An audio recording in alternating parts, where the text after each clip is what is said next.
साथियों नमस्कार। मुझे बेहद खुशी होती है जब व्हाट्सएप से, गूगल से और कभी कभी चैट जीपीटी से जानकारी हासिल करने वाले भक्त किसी बात, किसी तथ्य को लेकर के किताबों की बात करते हैं। जब वो किसी से कहते हैं कि मुझे बताओ ये कहां लिखा हुआ है, मुझे दिखाओ ये किस किताब में लिखा हुआ है, किसने लिखा है, तो कम से कम मुझे बेहद खुशी होती है। आज के दौर में जब किताबें पढ़ी नहीं जा रही है, अगर भक्तों का एक बड़ा वर्ग जिनकी सरकार है अगर किताबों की बात करता है तो ये बहुत खुशी की बात है। आप सबने देखा होगा कि मैंने एक बात रखी कि दिल्ली के जो चांदनी चौक स्थित गौरी शंकर मंदिर है, वह औरंगजेब के पैसे से उनके सिपह सलार अप्पा गंगाधर राव ने बनाया था।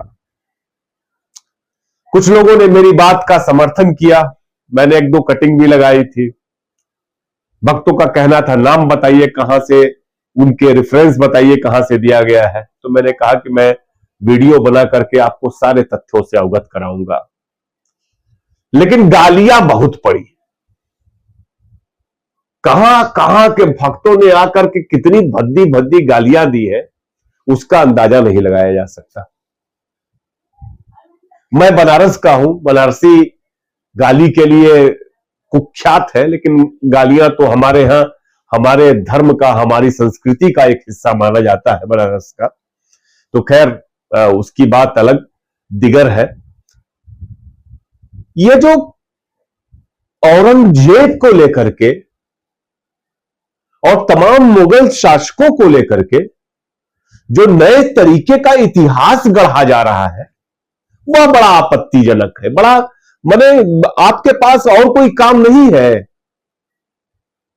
शेयर बाजार आपका धड़ाम हो गया है पूरा का पूरा, लोगों के पास नौकरी नहीं है, महंगाई टॉप लेवल पे चली गई है और औरंगजेब शहंशाह की बात हो रही है। जरूरी है कि यह जो कुतर्क रचे जा रहे हैं, पूरी की पूरी देश की जनता को किसी एक अंधेरे कुएं में ढकेलने के बाद जो नैरेटिव बदलने की कोशिश की जा रही है, जिस तरह से दिल्ली की नई सरकार नाम बदल रही है, जरूरी है कि जिनके नाम को, जिनके चेहरे को बिगाड़ने की कोशिश की जा रही है, इतिहास उन्हें कैसे देखता है वो आपको सच सच बताया जाए। यकीन मानिएगा, मैं एक जर्नलिस्ट की नजर से, मैं कोई इतिहासकार नहीं हूं, मैं किताबें जो पढ़ता हूं किताबों के आधार पर आपको बता रहा हूं। और मेरी किताबें, माफ करिएगा, पूरी तरह से एकदम मैं कोशिश करता हूं कि भले इतिहासकार हो, भले कोई वैज्ञानिक हो, भले कोई दर्शन शास्त्री हो, जो सही बात कहता हो, जो सत्य परक बोलता हो, उसके ही तथ्य सामने रखे जाए। आपको एक किस्सा सुनाता हूं। बात है 29 जनवरी 1977 की। लोकसभा का सत्र चल रहा था। एक सांसद हुआ करते थे प्रोफेसर बीएन पांडे, बाद में वो उड़ीसा के राज्यपाल भी बने, बड़ा माना जाना नाम है। तो बीएन पांडे ने दोपहर के बाद, आप चाहे तो आर्काइव उठा के देख भी सकते हैं लोकसभा का, औरंगजेब के बारे में एक बड़ा, लगभग सवा घंटे, डेढ़ घंटे का भाषण दिया, केवल औरंगजेब के बारे में।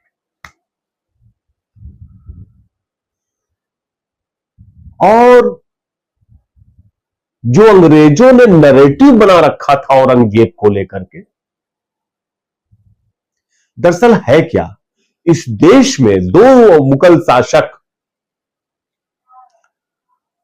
अंग्रेजों की बदमाशी के शिकार हुए, एक टीपू सुल्तान, एक औरंगजेब, जिनका इतनी चरित्र हत्या जिनकी की गई जितनी अन्य किसी मुगल शासक की नहीं की गई।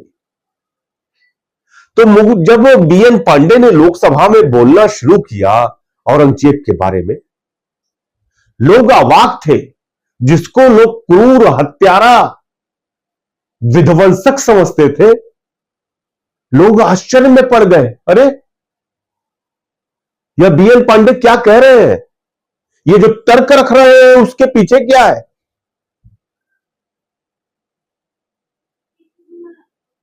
बीएन पांडे जो उड़ीसा के पूर्व राज्यपाल थे, उन्होंने स्वतंत्रता सेनानी तेज बहादुर सप्रू के कहने पर एक किताब लिखी। फिर से कह रहा हूं, बीएन पांडे ने स्वतंत्रता सेनानी तेज बहादुर सप्रू के कहने पर एक किताब लिखी। दरअसल तेज बहादुर सप्रू ने बीएन पांडे से कहा कि औरंगजेब को लेकर के तमाम तरह की भ्रांतियां हैं, पढ़े लिखे आदमी थे, गांधीवादी, तमाम तरह की भ्रांतियां हैं औरंगजेब को लेकर के, आप नए सिरे से अध्ययन करिए इसका। उसके बाद बीएन पांडे किए क्या कि देश के तमाम मंदिरों का दौरा किए और औरंगजेब को लेकर के जितनी सामग्री हो सकती थी वो सारी इकट्ठा करी और उन्होंने किताब लिख डाली, हिंदू मंदिर और औरंगजेब के फरामीन। फरामीन का मतलब जागीर से है, फरामीन का मतलब मदद से है। ये किताब मेरे पास है, मैंने पढ़ी है पूरी। बीएन पांडे औरंगजेब के बारे में जो उनका अध्ययन था वह इतना विशाल था कि आप कल्पना नहीं कर सकते। और केवल एक इतिहासकार नहीं, मैं अभी और आगे आता हूं। बीएन पांडे ने अपनी किताब के शुरुआती हिस्से में जहां पर भूमिका लिखी जाती है, वहां जो लिखा है मैं आपको अक्षरशः सुनाना चाहता हूं कि आप सुनिए बीएन पांडे क्या कह रहे हैं।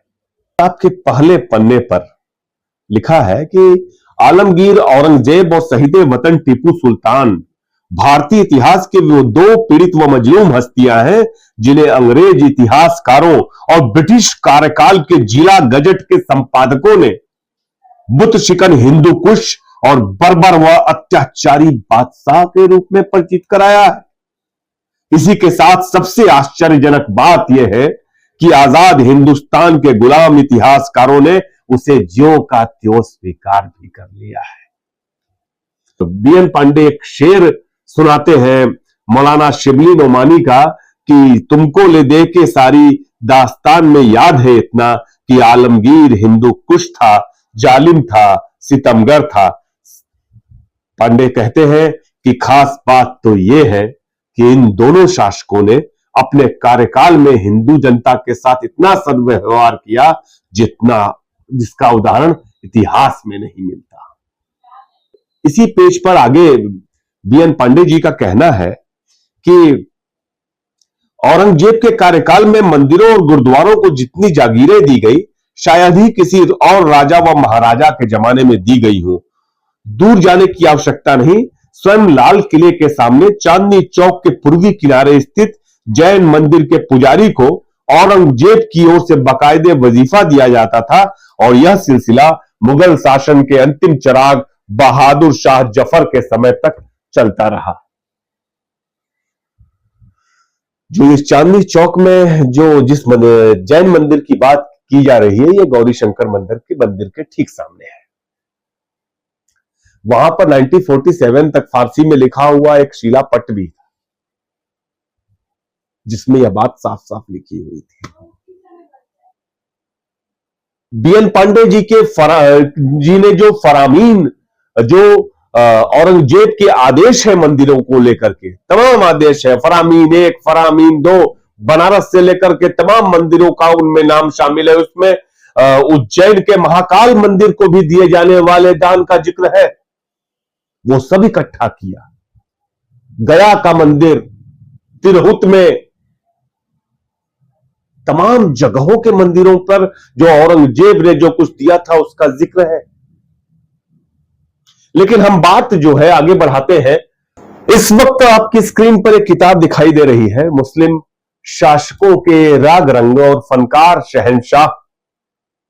औरंगजेब आलमगीर, इस किताब को लिखने वाले गजेंद्र नारायण सिंह पद्मश्री रहे हैं और बिहार संगीत नाटक एकेडमी के चेयरमैन भी। जो संगीत और आर्ट की हिस्ट्री है, पंडित भीमसेन जोशी पर भी इन्होंने जो किताब लिखी है वह एक स्टैंडर्ड मानी जाती है।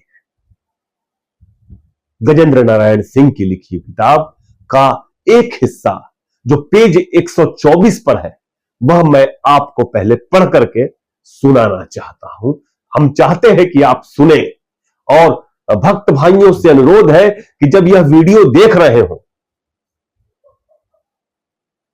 अपने कान के पर्दे पूरी तरह से खुले रखें, साथ में कॉपी और पेन भी रखें, और हो सके तो इस वीडियो को अपने घर परिवार वालों और भाजपा और संघ के नेताओं को भी दिखाएं। कहते हैं गजेंद्र नारायण सिंह, औरंगजेब धर्मांध ही नहीं धर्मपरायण था।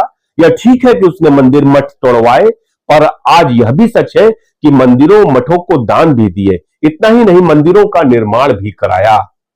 उदाहरणार्थ जामा मस्जिद दिल्ली के निकट गौरी शंकर मंदिर, जिसे औरंगजेब ने अपने प्रिय सलाहकार अप्पा गंगाधर राव पर प्रसन्न होकर इष्ट देव के लिए बनवाया, और चित्रकूट स्थित बालाजी का मंदिर। अप्पा गंगाधर न केवल सेनापति की हैसियत से मुगल सेना को विजयी बनाए, बल्कि रणनीति के निर्माण में वह बादशाह के प्रमुख सलाहकार हुआ करते थे। औरंगजेब का यह वफादार और अत्यंत प्रिय पात्र था। अपने सिपासालार की भावना की कद्र करते हुए बादशाह ने उसके लिए गौरी शंकर मंदिर का निर्माण करवाया था। ऐसा करना हिंदुओं के प्रति उदारता, सहिष्णुता और सम्मान भाव प्रदर्शित करने का परिचायक है। गजेंद्र आगे जिक्र करते हैं कि ये जो रेफरेंस लिया उन्होंने कहां से लिया। ये 2007 में एयर इंडिया की मैगजीन थी स्वागत, उसमें प्रकाशित एक बड़ी रिपोर्ट का ये हिस्सा था। तो दरअसल इतिहास में कोई बात छुप नहीं सकती। कहां तक छुपाओगे आप? कितना दबाने की कोशिश करोगे? मोहब्बत हो या हिस्ट्री, अंततः दिख ही जाती है, वह नहीं छुपाई जा सकती। यह नहीं भूलना चाहिए कि हिंदू शासक हो या मुस्लिम शासक, जब अंग्रेजों से हम लड़ रहे थे 1947 में के बाद सरदार पटेल ने रियासतों को एक कराया ना। उसके पहले तो तमाम राजा, तमाम राजाओं के अपने राज्य, मुगलों के अपने राज्य, हिंदू राजाओं के अपने राज्य, अपने अपने राज्य को बढ़ाना, अपने अपने धर्म को बढ़ाना, अपनी अपनी जातियों को बढ़ाना। इस बात से कौन इंकार करता है कि औरंगजेब ने मंदिर नहीं तोड़े? इस बात से कौन इंकार करता है कि औरंगजेब ने तमाम तरह के ऐसे कानून नहीं बनाए जिससे हिंदुओं को कष्ट हुआ, दर्द हुआ? लेकिन उससे इस बात को नहीं बदला जा सकता कि उसकी सेना में, सिर्फ उसकी नहीं, तमाम मुगल शासकों की सेना में एडमिनिस्ट्रेशन का पूरा काम, ज्यादातर काम हिंदू करते थे।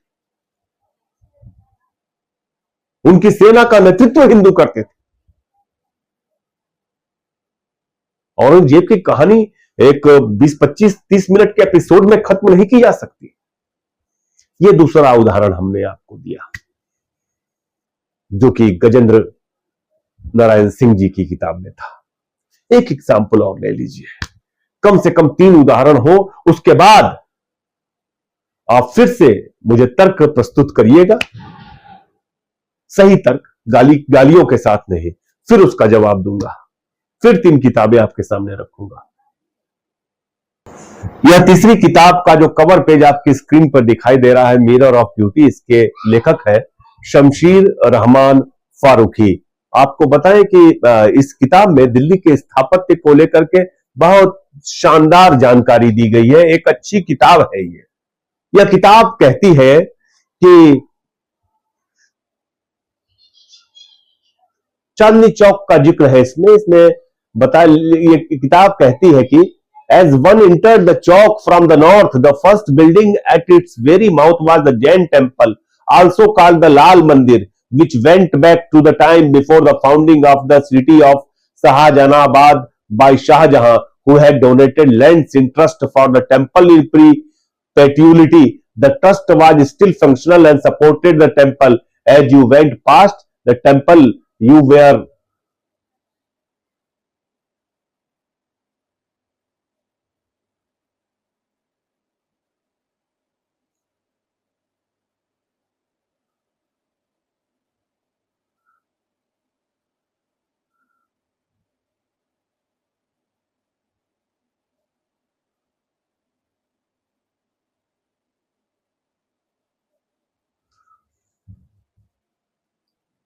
अब जो ये किताब आपके स्क्रीन पर जो दिखाई दे रही है फारूकी साहब की, उसमें भी साफ तौर पे जिक्र है कि किस तरह से जैन मंदिर को शाहजहां के द्वारा बनाए गए ट्रस्ट के द्वारा मदद पहुंचाई जाती थी, और गौरी शंकर मंदिर जो उसके ठीक सामने मौजूद है, गौरी शंकर मंदिर का निर्माण जो है वो औरंगजेब ने करवाया था। ये दो तीन तथ्य ही नहीं है। जब आप इतिहास को पढ़ेंगे एक आश्चर्य की बात और भी है, जो आपको बहुत हद तक आपको सामान्य आदमी को भी समझ में आ जाएगा जो हिस्ट्री ना पढ़ा। एक तरफ लाल किला है, एक तरफ जामा मस्जिद है, लेकिन जैन मंदिर और गौरी शंकर मंदिर सुरक्षित है। कुछ साथी ये तर्क दे रहे थे कि इस मंदिर को अप्पा गंगाधर वो बनाया जो कि सिंधिया के खानदान का था, सिंधिया के घराने का था सन 1760 में, जबकि औरंगजेब तो 1707 में चले गए। मैं कम से कम 4 अप्पा गंगाधर राव को जानता हूं, एक कैबिनेट मिनिस्टर भी रहे हैं, कांग्रेस के नेता अप्पा गंगाधर। अप्पा गंगाधर एक नहीं है, जो सिंधिया के थे वो दूसरे थे। और जिन लोगों ने आपको जानकारी ये दी है इस बात की कि वो सिंधिया वाले अप्पा गंगाधर ने बनवाया इसको गौरीशंकर मंदिर को, वो गलत जानकारी दी है। जो औरंगजेब के सिपहसालार थे वो भी मराठा थे, अप्पा गंगाधर, उन्होंने गौरीशंकर मंदिर का निर्माण कराया। और एक बात और भी जोड़ना चाहूंगा, ये मंदिर कोई 100, 200, 300 साल पुराना नहीं है, औरंगजेब का समय का नहीं है। ये 800 साल पुराना, वास्तव में 800 साल पुराना मंदिर है। औरंगजेब ने आज जो निर्माण कराने की बात है, आप कहिए कि उसका जीर्णोद्धार कराया, नए सिरे से बनवाया उसको। कुल मिलाकर के मुझे लगता है कि इतिहास ऐसी चीज है जो पढ़ने पर, जो जानने पर, जो एक दूसरे से बातें करने पर आगे बढ़ती है। अगर आप इस वक्त गलत इतिहास पढ़ाएंगे, गलत इतिहास पढ़ेंगे, तो आपकी आने वाली पीढ़ियां भी गलत जानकारी हासिल करेंगी। इसलिए जरूरी है कि सही इतिहास पढ़ें और पढ़ाएं। औरंगजेब की कहानी एक एपिसोड में खत्म होना नामुमकिन है, ढेर सारी कहानियां हैं। काशी विश्वनाथ मंदिर क्यों तोड़वाया उसने, उसके पीछे भी बहुत वाजिब तर्क है। वो फरामीन आपको सुनाना जरूरी है जो औरंगजेब ने हिंदुस्तान के मंदिरों को लेकर के जारी किए, जो बतौर दस्तावेज मेरे पास है, मैं आपके साथ साझा कर सकता हूं।